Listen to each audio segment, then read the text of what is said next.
If you've noticed your pothos drooping around the same time of day, and then standing back up later, almost like nothing happened, you probably assumed one thing. It's thirsty, so you water it. You might be reading it completely backwards. That droop isn't always a cry for water. Sometimes it's the opposite. And the time of day it happens is the clue most people walk straight past, watering can in hand, doing the one thing that can slowly kill the plant. By the end of this, you'll be able to tell, in about 5 seconds, whether your pothos actually needs water or whether it's just keeping time. And you'll never panic water it again. Here's why this matters more than it sounds. The number one killer of pothos isn't neglect. It's overwatering. And the single biggest reason people overwater is that they misread a droop. So if your plant droops on a schedule, the fifth thing I'll show you is the test that tells you the truth every time. Inside every pothos leaf, there's a kind of hydraulic scaffolding at work. Unlike animals, plants don't have muscles to hold themselves upright. Instead, they rely on water pressure, what botanists call turgor, to keep their cells plump and the leaves standing tall. Imagine each cell as a tiny water balloon filled to the brim. When those balloons are full, the whole plant feels firm and crisp. When they lose pressure, the structure softens and the leaves droop, almost like a pressure gauge dropping toward empty. This is the real story behind a pothos that sags midday, even when the soil is still moist. The plant isn't wilting in the way most people think. It's adjusting its internal hydraulics in response to what's happening around it. As light and temperature rise, water moves out of the leaf cells faster than the roots can replace it, especially through microscopic pores on the underside of each leaf, called stomata. These pores open and close to let the plant breathe and cool off, but every time they open, water vapor escapes. It's a delicate balancing act, and the pressure inside those cells is always shifting. When you see your pothos droop, it's not always a desperate plea for a drink. It's more like the plant is running a test of its own plumbing system, showing you a live reading of leaf pressure, not a sign of disaster. Grabbing the watering can at this point is a common reflex, but it's often the wrong move.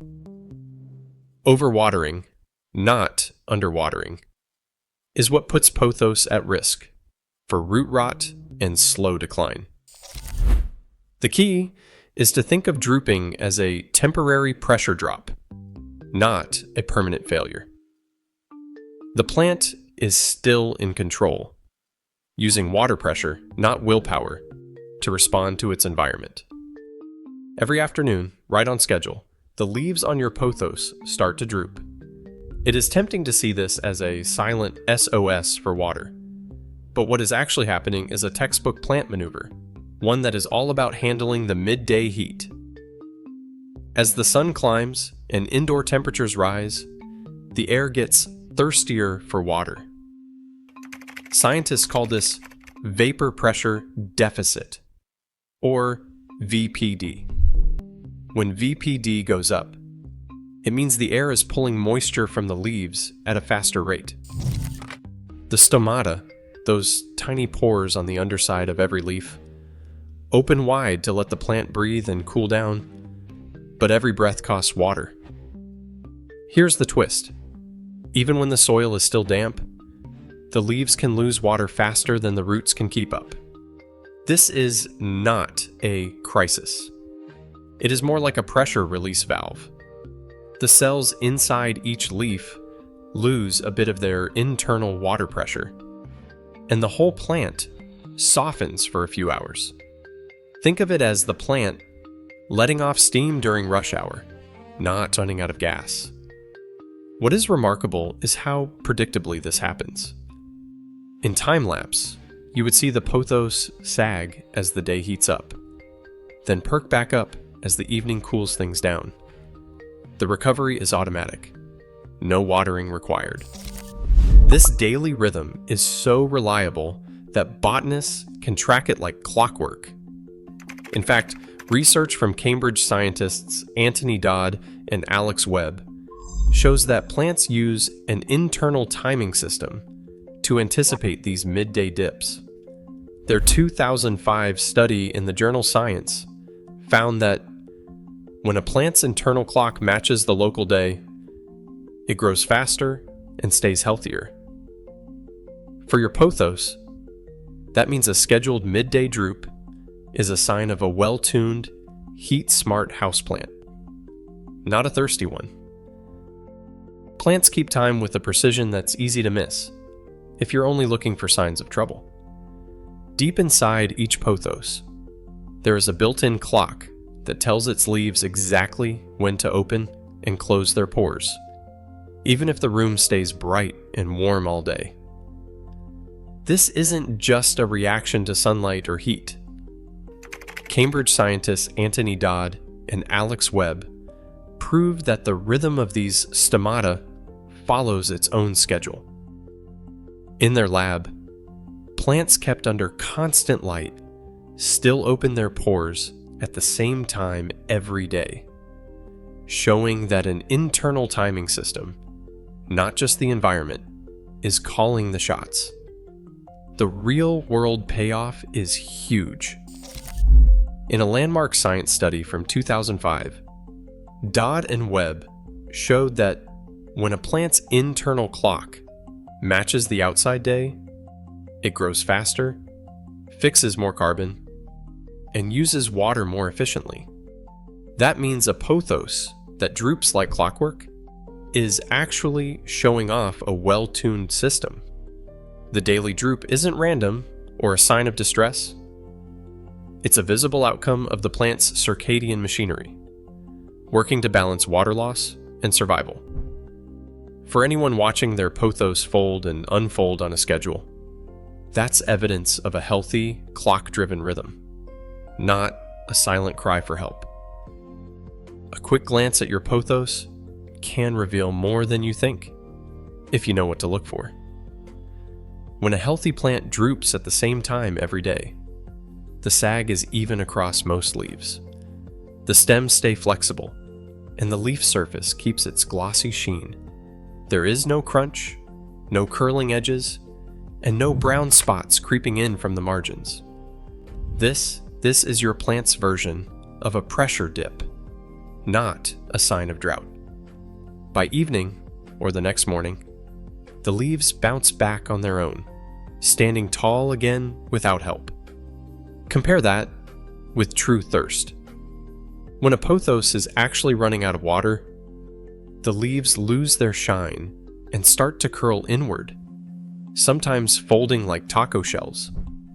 The edges can turn dry or brown, and the droop sticks around long after the hottest part of the day has passed. If the soil stays dry for too long, older leaves may yellow or drop off entirely. Chronic underwatering leaves the whole plant looking limp and tired, with no overnight recovery. Spotting the difference is all about patterns and texture. Glossy, soft, and even droop that recovers? That is timing. Curling, dull, or crispy leaves that linger? That is thirst. Before you reach for the watering can, check the soil. The plant's leaves are sending a message, but the real answer starts at the roots. The fastest way to know if your pothos actually needs water isn't by looking at the leaves. It's by getting your hands dirty. Skip the guesswork and try the finger test. Press your index finger into the soil up to the second knuckle, about 2 to 3 centimeters deep. If it feels dry at that depth, it's time to water. If it's still cool and damp, hold off. This simple check is more reliable than any wilted leaf, because a plant can look thirsty, but still be sitting in wet soil. Here's why that matters. Overwatering is the #1 killer of pothos.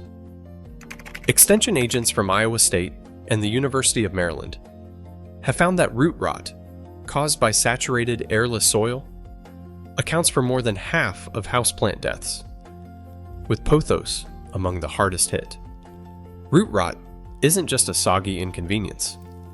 Once roots suffocate and start to decay, the plant can't take up water, even if the soil is wet. That's when you see limp, yellowing leaves that never perk up, no matter how much you water. Checking soil moisture before watering isn't just a tip. It's your plant's best defense against root rot.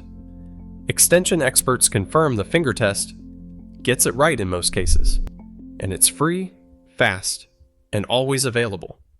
For a healthy pothos, trust your sense of touch before you trust your eyes. Every afternoon, Droop is your pothos running on clockwork, not calling for help. Turgor. Pressure, leaf pores, and circadian timing, proven by Dodd and Webb's science study, show your plant keeps time like a watch. Soil first, leaves second, time third. Stop panic watering. For more myth-busting plant science, subscribe now.